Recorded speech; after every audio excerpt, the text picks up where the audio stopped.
Hello बच्चों, क्या हालचाल, कैसे चल रही है पढ़ाई। तो आज के इस वीडियो में हम लोग कुछ क्वेश्चन सॉल्व करने वाले हैं। टोटल 11 क्वेश्चन सॉल्व करेंगे, जो भी हमने लेक्चर 1, लेक्चर 2 एंड लेक्चर 3 में पढ़ा है। एंड उससे पहले थोड़ा सा कॉन्सेप्ट हमारा बच गया था सेक्शन फार्मूला का। सेक्शन फार्मूला हमने लास्ट लेक्चर में देखा था कि हमने इंटरनल डिवीजन का फार्मूला डिराइव किया था, देन मिड पॉइंट का फार्मूला डिराइव किया था, सेंट्रॉइड का फार्मूला डिराइव किया था।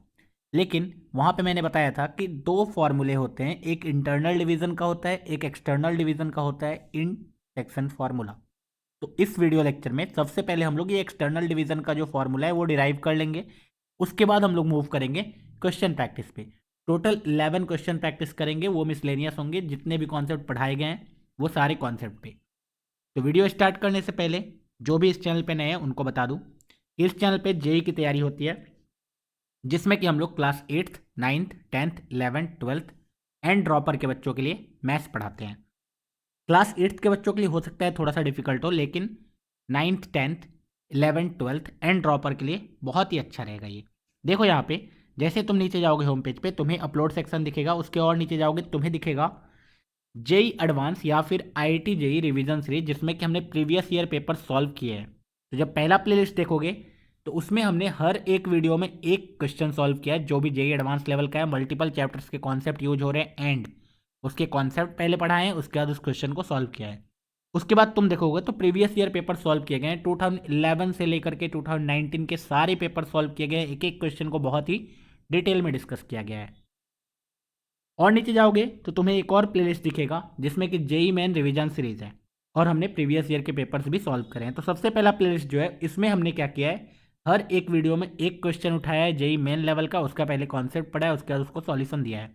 एंड उसके बाद तुम देखोगे प्रीवियस ईयर पेपर्स हर शिफ्ट वाइज सॉल्व किए गए हैं, एक एक क्वेश्चन। देन और नीचे जाओगे तुम्हें दिख जाएगा foundation builder course for IIT JEE class 8th 9th and 10th। उसमें सबसे पहला वीडियो में तुम्हें पता चलेगा कि फाउंडेशन बिल्डर में हम लोग कौन कौन से चैप्टर इंक्लूड करने वाले हैं। वो सारे चैप्टर इंक्लूड करेंगे जो कि क्लास 9th 10th के बोर्ड में है एंड जो 11th एंड 12th में भी है। 11th एंड 12th वाले को एडवांस लेवल तक तो नहीं पढ़ेंगे, लेकिन हम लोग उतना पढ़ लेंगे जिससे कि हमारा बेसिक क्लियर हो जाए सारे चैप्टर्स का, ताकि जब मैं 11th एंड 12th में जाकर पढ़ोगे तुम, तो तुम्हें कोई भी चैप्टर डिफिकल्ट ना लगे, सबका बेसिक तुम्हें ऑलरेडी पहले से आता हो। ठीक है, तो यहाँ पे तुम ऑलरेडी देखोगे बहुत सारे चैप्टर्स ऑलरेडी इंक्लूडेड हो चुके हैं एंड ये नेक्स्ट चैप्टर चल रहा है कोऑर्डिनेट ज्योमेट्री। तो चलो चैप्टर स्टार्ट करते हैं। Section formula.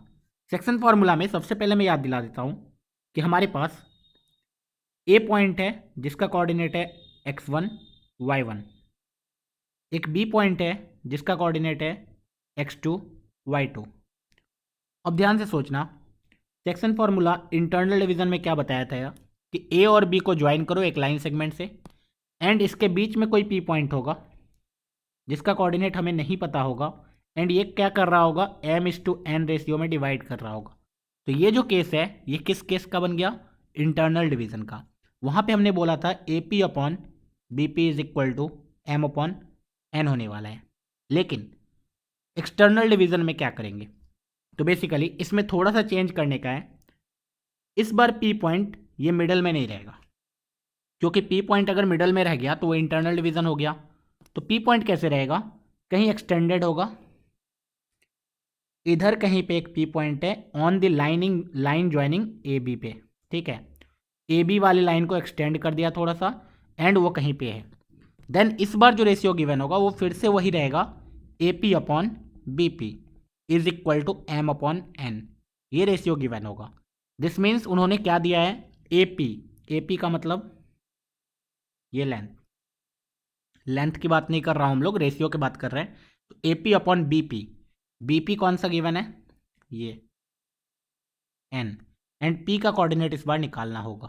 This is called external division of section formula. तो इस केस में हम लोग पी का कोऑर्डिनेट कैसे निकालेंगे, वो बहुत ही आसान है। अब देखना कि पहले मैं फार्मूला लिख दूंगा, उसके बाद इसको डिराइव कैसे करेंगे वो बता दूंगा। तो फार्मूला कुछ ऐसे है, X coordinate will be M X two minus N X one upon M minus N. याद करो इंटरनल डिवीजन का formula M X two plus N X one upon M plus N था, यहाँ पे बस प्लस की जगह क्या कर दिया गया, माइनस। उसी तरीके से Y coordinate will be M Y two minus N Y one upon M minus N. Okay, तो इंटरनल डिवीजन से थोड़ा सा ही डिफरेंट है फॉर्मूला, बाकी सारी चीज़ें एक है, बस प्लस के जगह माइनस लिखा हुआ। अब ये आएगा कैसे?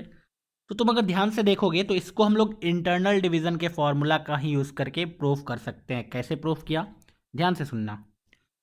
ये एपी लेंथ, एक तरीके से एम को लेंथ ही समझो, तो एपी लेंथ अगर एम है एंड बीपी लेंथ अगर एन है, तो ए बी लेंथ कितना है? तुम बोलोगे एम माइनस एन है।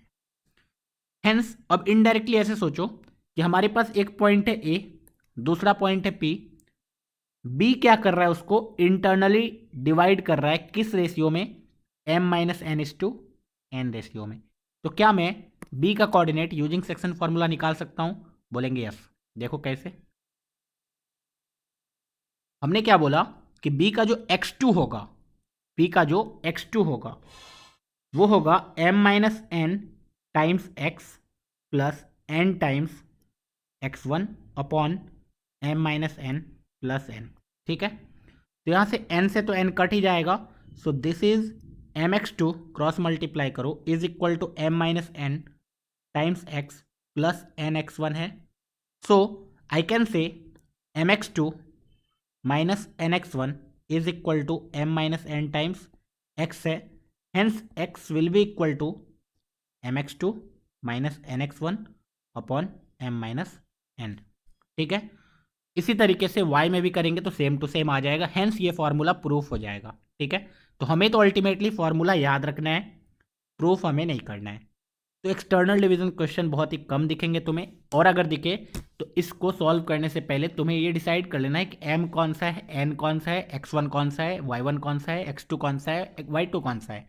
अगर ये पता चल गया then you can directly apply this formula mx2 minus N X one upon m minus N M Y two minus N Y one upon M minus N. चलो, अगर हमने ये पढ़ लिया है तो अब हम लोग मूव कर सकते हैं क्वेश्चन प्रैक्टिस पे। तो क्वेश्चन प्रैक्टिस करेंगे। अब सबसे पहला क्वेश्चन है हमारे पास, ध्यान से क्वेश्चन को पढ़ना। बोला है find the fourth vertex of the parallelogram if three of its vertices are given as A B and C. This means हमें क्या करना होता है, एक रफ स्केच बना लो ताकि हमें एक आइडिया लग जाए क्या बोला है इन्होंने। एक पैरेललोग्राम है हमारे पास, उसके बाद मैं कोऑर्डिनेट भी मार्क कर देता हूँ, this is A, this is B, this is C, this is D. Let's say A का कोऑर्डिनेट गिवन है 10 कॉमा -2, बी का कोऑर्डिनेट गिवन है 8 कॉमा 6, सी का कोऑर्डिनेट गिवन है 6 कॉमा 10। पूछा गया है डी का कोऑर्डिनेट कितना होगा, let's say X comma Y. जो कोऑर्डिनेट हमें नहीं पता होता है उसको क्या करते हैं, एज्यूम करते हैं, एक्स कॉमा वाई हमने एज्यूम कर लिया। अब तुम्हें सोचना है कि हमने जो कुछ भी पढ़ा है उसमें क्या क्या अप्लाई कर सकते हैं। तो देखो, सबसे पहला थॉट क्या आ सकता है, लाइन ऑफ थिंकिंग सोचना। सबसे पहला थॉट क्या आ सकता है कि यूज डिस्टेंस फॉर्मूला, जो मोस्ट ऑफ द बच्चों के दिमाग में आएगा। कौन सा डिस्टेंस फॉर्मूला? तो तुम बोलोगे सर आई कैन से ए बी का डिस्टेंस जो है वो एग्जैक्टली सी डी के डिस्टेंस के बराबर है, इससे we will get a relation between X and Y. Similarly A D का जो डिस्टेंस है वो बी सी के डिस्टेंस के बराबर है, अपोजिट साइड्स आर इक्वल। यहाँ से एक और एक्स एंड वाई में रिलेशन आ जाएगा। दो वेरिएबल दो equation, we can easily solve this equation. अगर तुमने ये चीज़ नहीं पढ़ा है अभी तो तुम लीनियर इक्वेशन चैप्टर ऑलरेडी यहाँ पे प्लेलिस्ट डाला हुआ है, जाके तुम उसमें देख सकते हो, वो पूरा चैप्टर पढ़ाया गया है। ठीक है, तो ये करेंगे। लेकिन क्या तुम्हें दिख रहा है कि जब ये करोगे तो डिस्टेंस फॉर्मूला अपने आप में एक कॉम्प्लिकेटेड चीज़ है, root under x2 minus x1 का whole square plus y2 minus y1 का whole square, hence square square term आते रहेंगे। थोड़ा डिफिकल्ट होगा लेकिन क्वेश्चन सॉल्व हो जाएगा। हम लोग क्या इस मेथड से सॉल्व करेंगे? नहीं, हम लोग मेथड 2 अप्लाई करेंगे। अब मेथड 2 क्या है, ध्यान से। हम लोग क्या करेंगे, पैरेललोग्राम का प्रॉपर्टी यूज़ करेंगे। पैरेललोग्राम का प्रॉपर्टी कौन सा यूज करेंगे? तो हमें एक प्रॉपर्टी पता है विच इज़ कि भाई ये जो डायगोनल है ना बी डी, और दूसरा डायगोनल जो है ए सी, वो दोनों एक दूसरे को बाइसेक्ट करते हैं सपोज ई पॉइंट पे, है ना। दिस मीन्स अगर मुझे पता है ए एंड मुझे पता है सी, तो क्या मैं ई का कोऑर्डिनेट बता सकता हूँ? बोलूँगा हाँ, E is the mid point of A C, E is the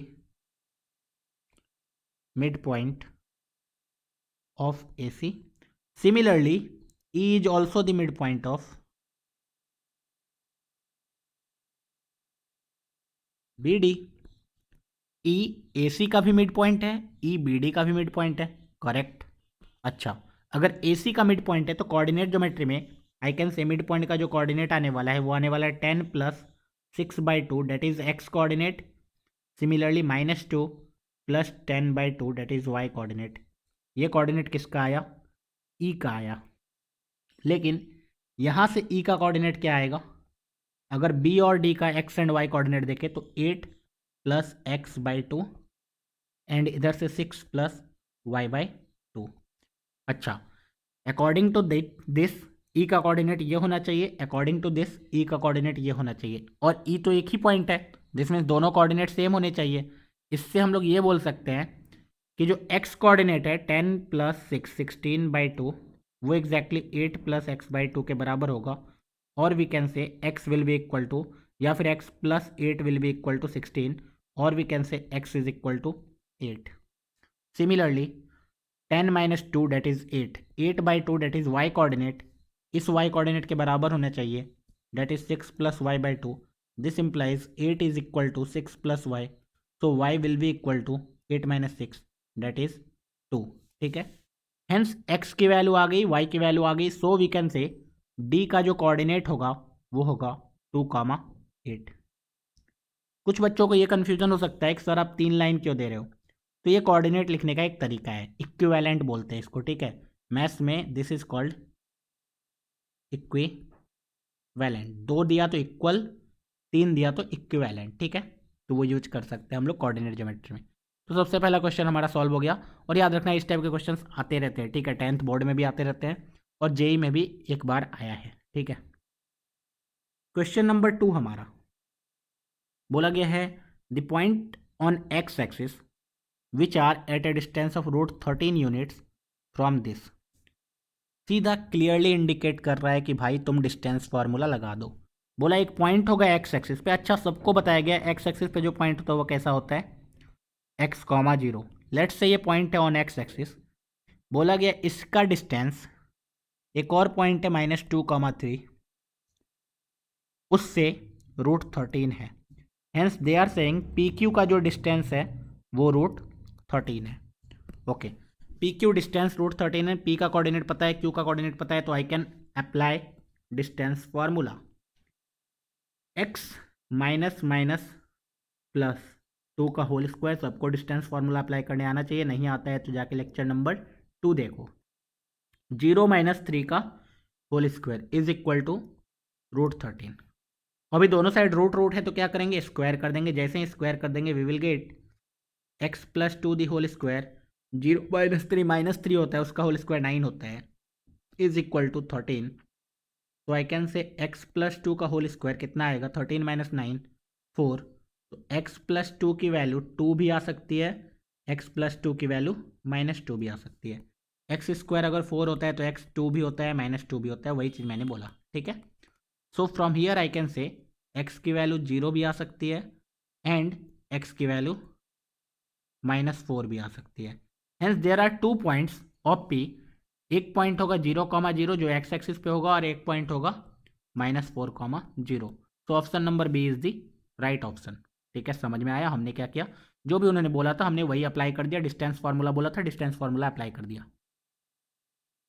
next question, since यहाँ पे सारे ऑप्शन में इंटरनली इंटरनली इंटरनली इंटरनली बोल दिया, हेंस ये इंटरनल डिवीजन का क्वेश्चन हो गया। अब इस क्वेश्चन को नोट बना के लिखेंगे अच्छे से ध्यान से कि the ratio in which the line joining the point this and this divided by the point this. Basically वो क्या बोल रहे हैं पहले ये समझ लेते हैं। बोला गया एक पॉइंट है coordinate a plus B comma B plus A, basically दोनों सेम है, एंड एक और पॉइंट है a minus B comma B minus A. Suppose ये a पॉइंट है, ये b पॉइंट है, और एक p पॉइंट गिवन है a कॉमा b। अभी पूछा गया है कि ये जो रेशियो है ये क्या है, m/n क्या है। ठीक है, अब यहाँ पे नोट क्या लिखना है? नोट ये लिखो कि whenever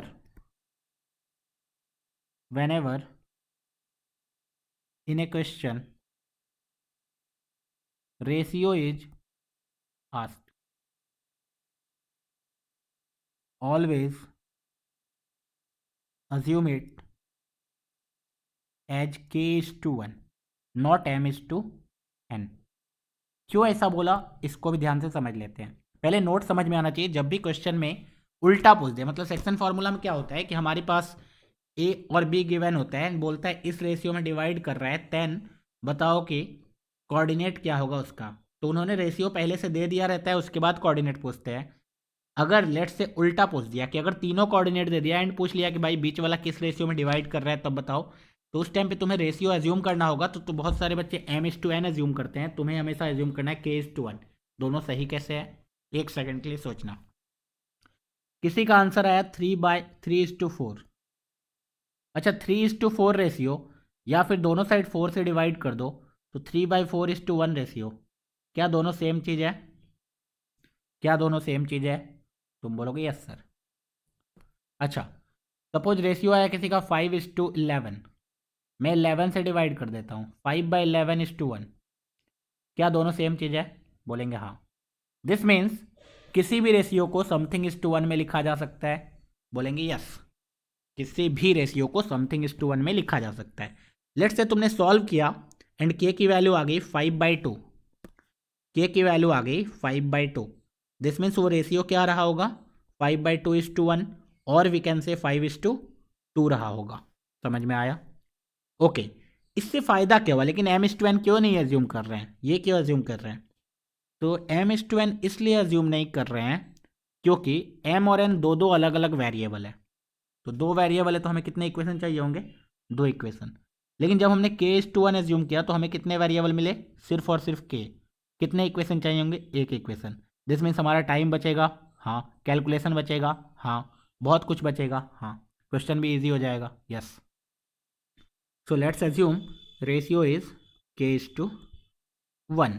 अब मैं p का जो कोऑर्डिनेट है x कोऑर्डिनेट लिखने वाला हूं a will be equal to k times a minus B plus 1 times a plus B divided by k plus 1।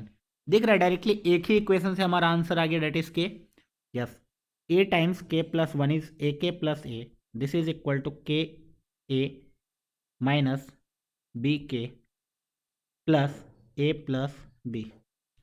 Okay so A K say ए के कट जाएगा, बी के ए से ए भी कट जाएगा, B K is equal to B आ गया, this implies K is equal to 1 आ गया। इसका मतलब रेशियो कितना होगा, 1:1 होगा। Ratio is 1:1 internally. ठीक है, समझ में आ गया। नेक्स्ट क्वेश्चन पे मूव करेंगे एंड क्वेश्चन बोला है कि भाई what are the coordinate of the centroid of the triangle whose vertex are this this this.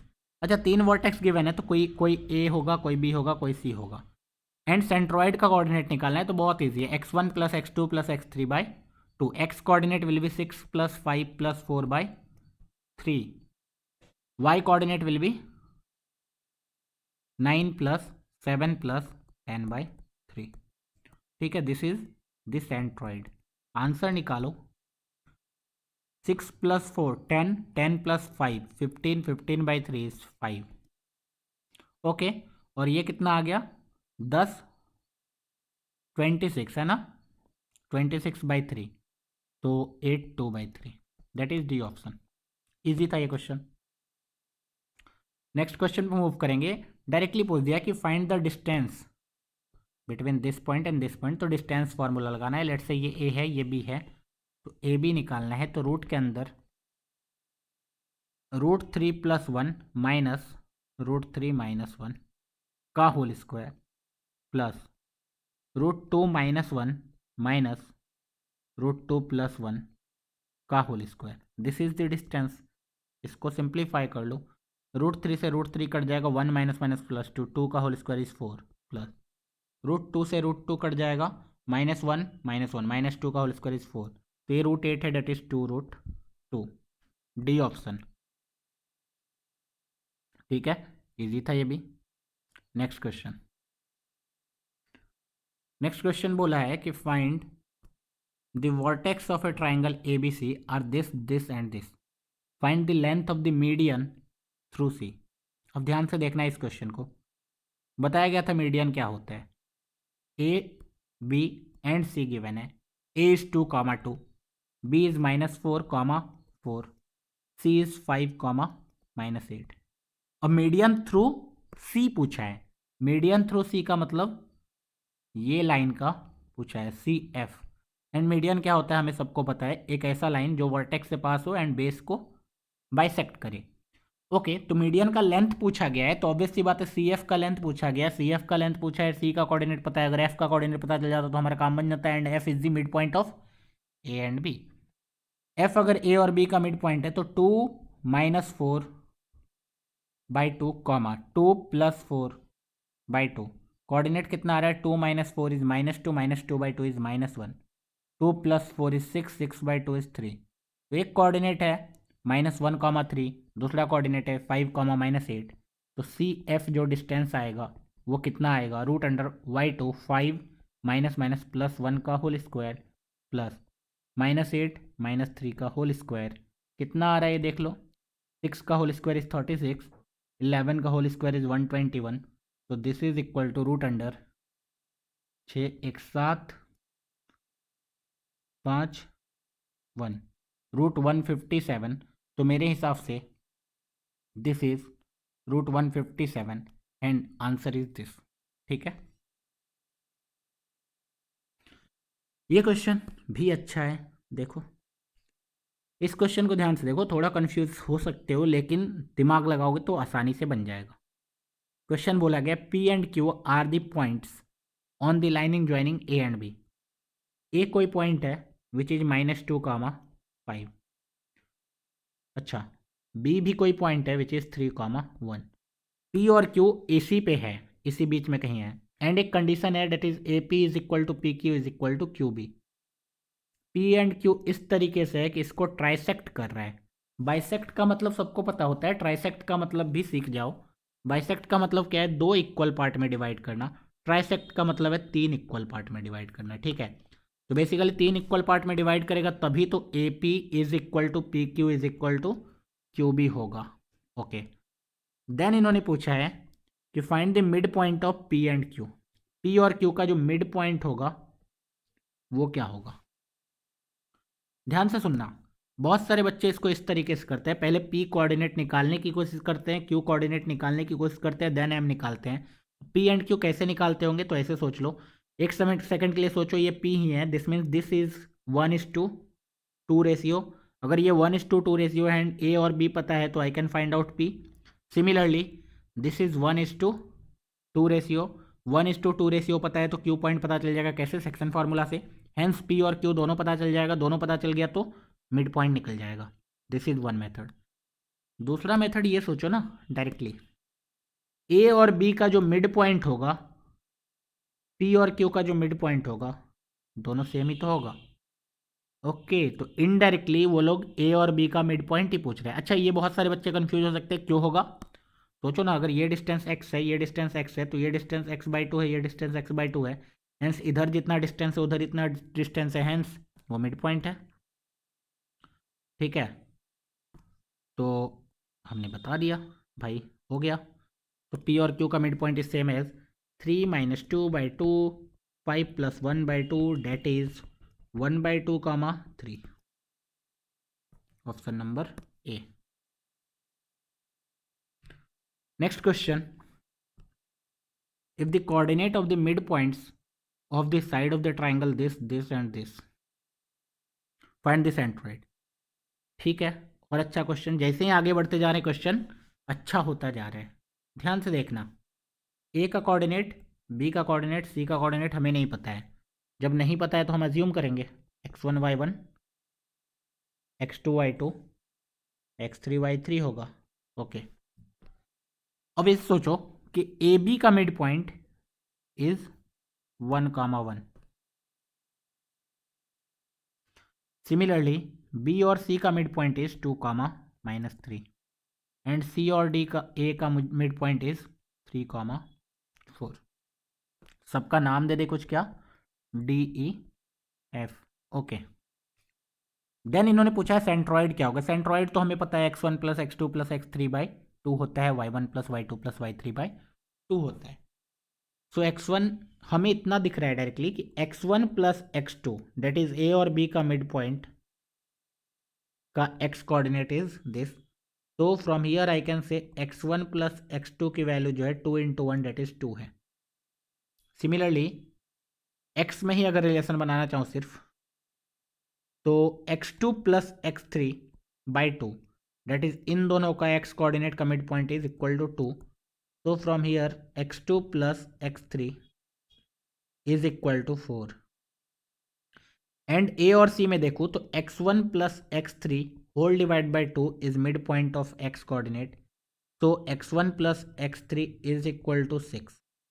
अच्छा, इन तीनों को जब ऐड करेंगे तो x1 दो बार आएगा, x2 दो बार आएगा, x3 दो बार आएगा। हेंस ये 2 times x1 plus x2 plus x3 है। एंड उसकी वैल्यू कितनी आएगी, 4 2 6 6 12। तो आई कैन से x1 plus x2 plus x3 की वैल्यू कितनी आ गई, 6। अच्छा, x1 plus x2 plus x3 की वैल्यू आ गई 6, तो x1 plus x2 plus x3/3 की वैल्यू आ गई 6/3 दैट इज 2। तो x coordinate of the centroid पता चल गया, x coordinate of the centroid is 2। Similarly हम लोग y कोऑर्डिनेट निकाल सकते हैं, क्या बोलेंगे, हाँ फटाफट कर लेते हैं। अब y1 plus y2/2 is equal to 1 होगा, so y1 plus y2 is equal to 2। y2 plus y3/2 is equal to -3 होगा, तो this is -6। y1 plus y3/2 is equal to 4 होगा, तो 4 × 2 8। दोनों को ऐड किया तो 2 times y1 plus y2 plus y3 is equal to 8 2 10 में से 6 गया 4। So y1 plus y2 plus y3 is equal to 2, hence 2/3। तो 2, 2/3।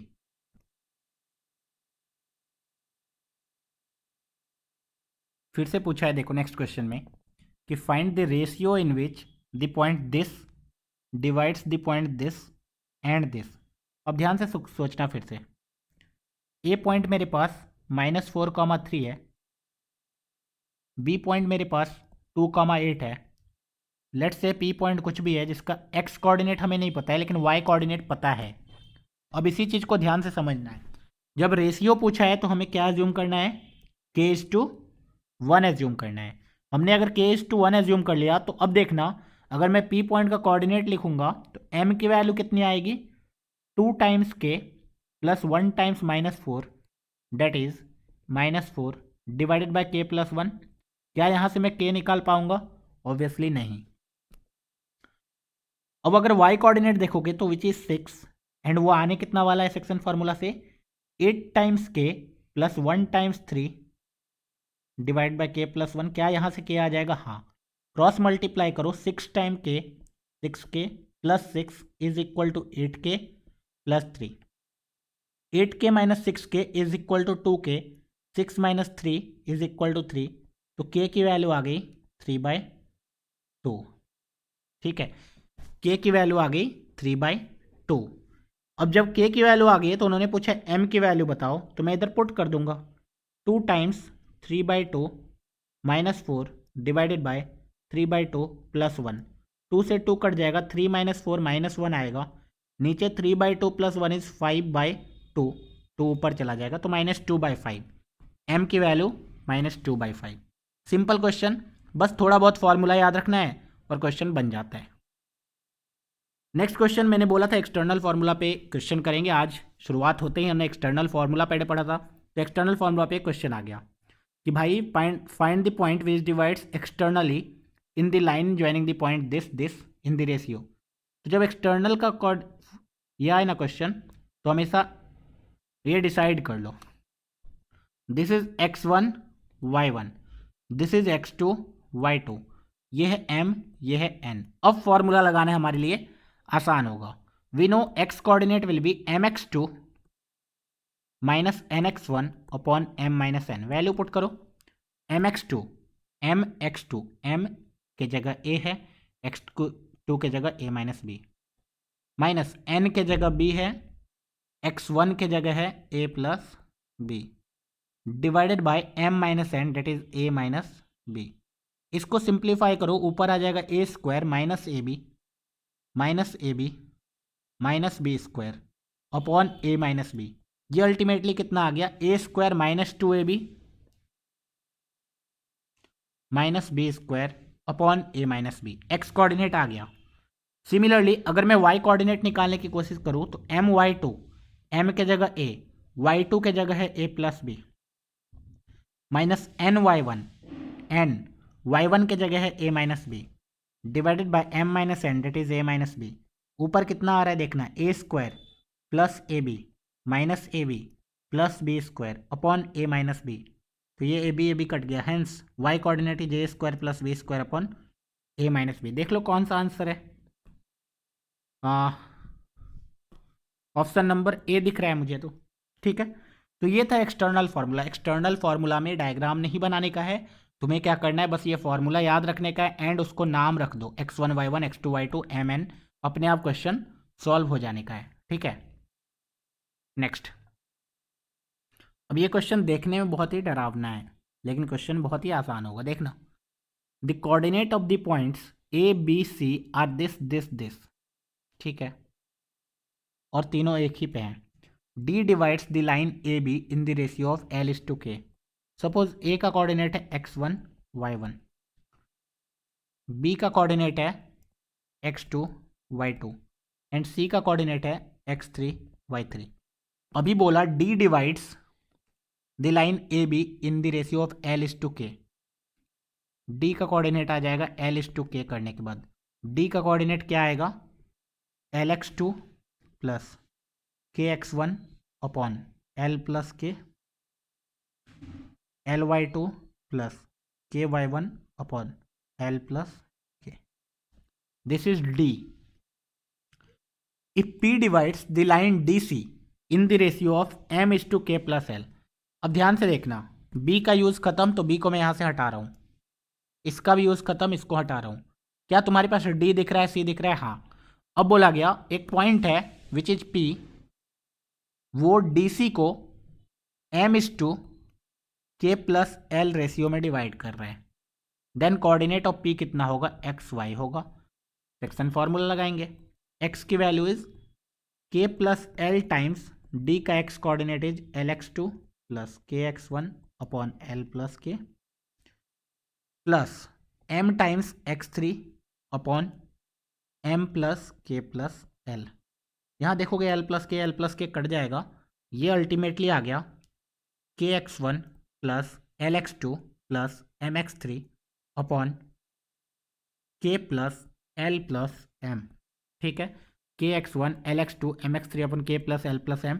तो y में भी वही आ जाएगा ky1 ly2 my3 divide by K plus L plus M। Option number A true है। तो यहाँ पे पूरे क्वेश्चन खत्म होते हैं। तो हमने अभी तक क्या क्या कर लिया है, हमने क्वेश्चन किया, सबसे पहले बेसिक पढ़ा, उसके बाद डिस्टेंस फार्मूला पढ़ा, उसके बाद सेक्शन फार्मूला पढ़ा, सेक्शन फार्मूला में बहुत सारे पार्ट पढ़े, फिर मिड पॉइंट फार्मूला आया, उसी में सेंट्रॉइड आया। तो ये सारे बेसिक्स हमने पढ़े, ठीक है। एंड उस पर बेस्ड हमने क्वेश्चंस भी देख लिए, किस तरीके के क्वेश्चंस आते हैं, वो सारे क्वेश्चन भी हमने सॉल्व कर लिए। नेक्स्ट क्लास में हम लोग एरिया ऑफ द ट्राइंगल्स पढ़ने वाले हैं, ठीक है। उसके बाद उस पर जो भी कॉन्सेप्ट है, जो भी नोट्स है, जो भी इंपॉर्टेंट पॉइंट्स है, वो सारे लिखेंगे। उसके बाद उस पर बेस्ड जो भी क्वेश्चन है वो करेंगे। तब तक के लिए पढ़ते रहो, मचाते रहो। All the best.